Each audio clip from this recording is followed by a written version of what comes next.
विमल पोलो जोबा केसरी, हर पल मनाओ केसरी त्योहार। जीती का सर्टिफिकेट मिलेगा। हाँ बोलो भैया, तुम यंग आदमी हो। वो जो आप कह रहे थे एटम बम और हाइड्रोजन बम वाली बात, जो राहुल गांधी के अकॉर्डिंग जो एटम बम उन्होंने फोड़ा था, उसके रिटेलिएशन में हमने जो इलेक्शन कमीशन का जो प्रेस कॉन्फ्रेंस है वो भी देखा। उसमें इलेक्शन कमीशन का रवैया कुछ ऐसा नहीं था कि अगर ये कोई इल्जाम लगा रहे हो तो आप अपनी सफाई देने के बावजूद आप फिर से दूसरे पे इल्जाम लगा रहे हैं कि यहाँ पे क्या था, वहाँ पे क्या था। आपको उसका जवाब देना चाहिए था। अगर किसी के मन में किसी को कोई शंका है अगर इलेक्शन को लेके, जिसमें हर एक आदमी का वोट होता है, अगर उसके किसी के वोट कटे गया, जैसा कि अभी आप काशी के बारे में ही कह रहे थे, वाराणसी के बारे में, तो ये बात तो जग जाहिर है कि स्टार्टिंग में जो अजय राय थे वो चुनाव में मतलब इलेक्शन में आगे चल रहे थे, फिर अचानक से काउंटिंग 1.5-2 घंटे के लिए बंद होती है और फिर मोदी जी आगे निकल जाते हैं। तो इसका जवाब देना चाहिए इलेक्शन कमीशन को। हम दूसरी बात कह रहे हैं, बहुत बार आप काउंटिंग देखते हैं, मैं भी बहुत बार काउंटिंग देखा हूँ। काउंटिंग में कोई एक बेल्ट खुलता है तो उसमें कोई एक कैंडिडेट आगे निकलता रहता है, लेकिन ये कहना कि 8 बजे 9 बजे 10 बजे 11 बजे ये आगे चल रहे थे, 2 बजे कैसे हारने लगे 3 बजे, ये गलत है। जब तक कि दूसरी बात, वो जो काउंटिंग बंद होने की बात आती है वो उस समय भी उसका टाइम पीरियड है, तब शिकायत। अभी तो हम एक प्रोबेबिलिटी, एक प्रायिकता, एक उम्मीद और एक अंदाजा लगा रहे अजय राय की, जो यहीं के रहने वाले हैं और वही कैंडिडेट थे, उनकी बात पर, कि वो कह रहे हैं कि राहुल गांधी, उनका इशारा बनारस की तरफ हो सकता है। हालांकि उन्होंने सफाई दी है कि मेरी बातचीत राहुल गांधी से नहीं। मैं सिर्फ ये जानने के लिए काशी के लोगों से कि इस तरह का बात अगर वो बनारस के ऊपर करते भी हैं तो उनकी बात पर कितना यकीन लोगों को होगा।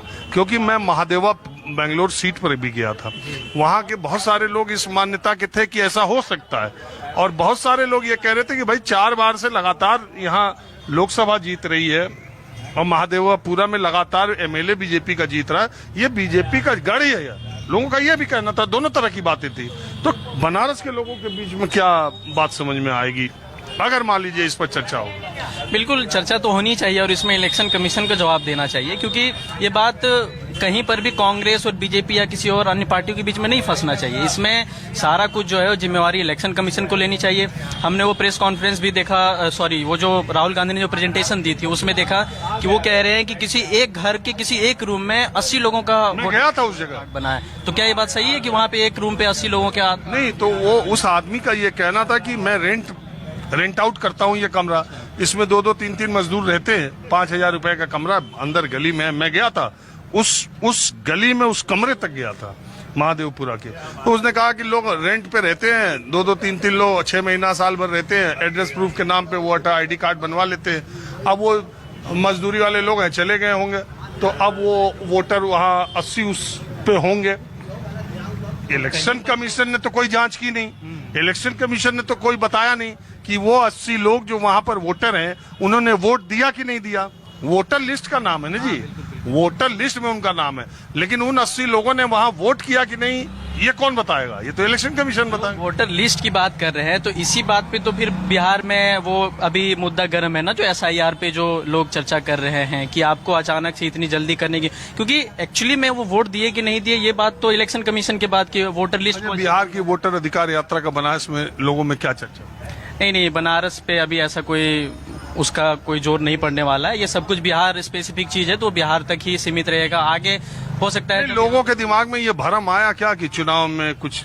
बिल्कुल है लोगों के दिमाग में भरम। हाँ बिल्कुल है।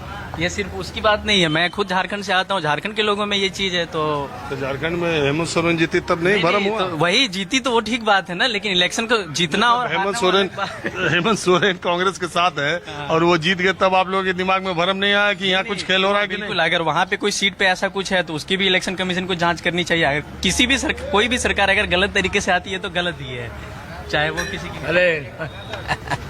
देखिए मैं उधर से इधर गया, इधर 2 लोग नए आ गए। अरे हाँ बताइए। मैं ठीक हूँ, मैं आज बनारस आ गया।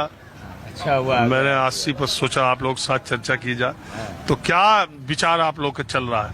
किस विषय? अरे ये हाइड्रोजन बम के बारे में। देखिए, बम जब छूटना होगा तो छूटेगा बम।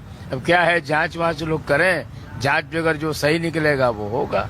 हाइड्रोजन बम कह रहे हैं यहीं के बारे में, कहीं राहुल गांधी बनारस के ही वोटिंग काउंटिंग को लेकर ना आ जा।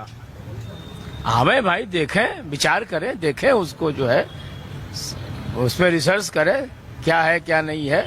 अच्छा, राहुल गांधी ने जो कर्नाटक वाली खुलासा किया, प्रेस कॉन्फ्रेंस किया, उस पर आपको थोड़ा भी यकीन हुआ? भाई ये तो हम लोग को पता नहीं कब किया कब नहीं किया, लेकिन जो उन्होंने प्रेजेंटेशन दिया सिलसिलेवार से, उसमें तो कोई गड़बड़ी नहीं थी।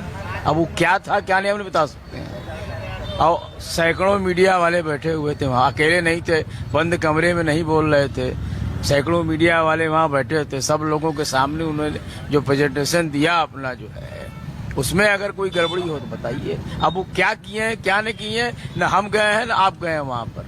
उन्होंने अपना रिसर्च किया है, 6 महीना मेहनत किया उन्होंने, तब उन्होंने वो चीज निकाला है। उस चीज पर क्या है क्या नहीं है वो तो आप लोग बता सकते हैं। ये बीजेपी वाले और ये चुनाव आयोग ने कहा दिया है तो मिसलीडिंग है, आपको शपथ पत्र देना ही होगा, नहीं तो देश से माफी मांगिए। न राहुल गांधी शपथ पत्र दिए, न देश से माफी मांगे, न चुनाव आयोग ने उनके खिलाफ भी कोई कार्रवाई की कि आप इतने बड़े लेवल पर हम पे आरोप लगा रहे हैं। एक अलग ही काम चल रहा है। उधर से बीजेपी वाले कह रहे हैं कि हार के बौखलाहट में अभी यही सब काम कर रहे हैं, जनता में जो है संवैधानिक संस्थाओं का एक भ्रम डाल रहे हैं। ठीक है, मानते हैं इसको भ्रम डाल रहे हैं, लेकिन आज जो बिहार में जो वोटर जो यात्रा हुई है, आप भी गए होंगे, देखे होंगे। मैं तो गया था। जिस तरह से जनता वहाँ निकल रही है, उससे क्या आप अंदाजा लगा सकते हैं? जो रैला निकला वहाँ पर, उससे अंदाजा क्या लगा सकते हैं? नहीं, रैला तो वहाँ तो कोई SIR मेरे समझ से चुनाव का मुद्दा नहीं है। मुद्दा नहीं है, लेकिन वो जो वोट अधिकार यात्रा जो निकाला उन्होंने, जिस भी रोड पे गए, जिस भी शहर में गए, वो जो माहौल वहाँ पे बना, उससे जनता में कुछ तो होगा। आप लोग यहाँ बैठे टीवी पे देख के क्या सोचे? भाई हम लोग तो भीड़ देख करके खुश होते हैं। कांग्रेस के हैं? अब जाने, हम लोग हर पार्टी के हैं। मोदी जी की भीड़ होती है तो नहीं खुश होते हैं? जब रैली उनकी होती है, रोड शो होता है, तो हम लोग खुद खुश होते हैं। बाहर कितनी भीड़ है। ऐसा तो नहीं है। अगर मोदी जी के रैली से भीड़ से खुश होंगे तो राहुल से नहीं होंगे, और राहुल वाले से खुश होंगे तो मोदी से नहीं, दोनों से कैसे होंगे? मुझे आप नहीं जानते, मैं सबसे पहले प्रधानमंत्री मोदी जी को मैंने बनारस में आशीर्वाद देने वाला मैं ही हूँ। 2014 के चुनाव में जब मोदी जी पहली बार यहाँ रोड शो करके गए थे बीजेपी कार्यालय में, पहला आशीर्वाद देने वाला मैं ही हूँ, श्रीधर पांडे उनको। जब वो जीत करके आए तो गंगा पूजन किया, मैंने ही करवाया उनका। 19 में वो आए, 19 में मैंने ही करवाया उनका पूजन, और चाय भी मैं उनके साथ बैठकर पिया हूँ। हिम्मत कही कि मैं कांग्रेसी हूँ। कांग्रेस बीजेपी से कोई मतलब हमको नहीं है। सही काम होना चाहिए, देश के हित में काम होना चाहिए। तो मैं 80 पर बातचीत का सिलसिला और शुरू करता हूँ। शाम ढल रही है, लोग आने लगते हैं। अब सूबेदार सिंह जी हैं, BHU के बहुत पहले महामंत्री, भूतपूर्व महामंत्री, 40 साल पहले BHU छात्र संघ के महामंत्री थे। अब तो छात्र संघ का चुनाव और छात्र संघ से। सूबेदार जी, पहला सवाल मेरा यही है। अब मैं एक बात भारत के आने वाले युवाओं की या जब नेताओं की देखता हूं, जो नई पौध संसद में जो युवा सांसद हैं, वो सब नेताओं के बेटे हैं। अब जो छात्र संघों से नेता निकलते थे और उसके बाद भारत की या देश की राजनीति में अपना ये एक योगदान करते थे, अब वो तो पौध ही खत्म होती दिख रही है। आप इतने पुराने नेता, इसलिए मैं आपसे ये सवाल पूछ रहा हूँ, इस पर आप लोग क्या सोचते हैं? अब आज देखिए, ठेकेदारों के बेटे, नेताओं के बेटे, बड़े वकीलों के बेटे, बड़े डॉक्टर्स, जो लोग खूब पैसा कमा ले रहे हैं, इसके बाद नेता बन रहे हैं। संघर्षों से तप के निकलने वाले, सड़क पर, आंदोलन पर, उपवास करके इन नेताओं की कमी होती जा रही है। इस पर आप क्या? और दुनिया का सबसे बड़ा लोकतंत्र है।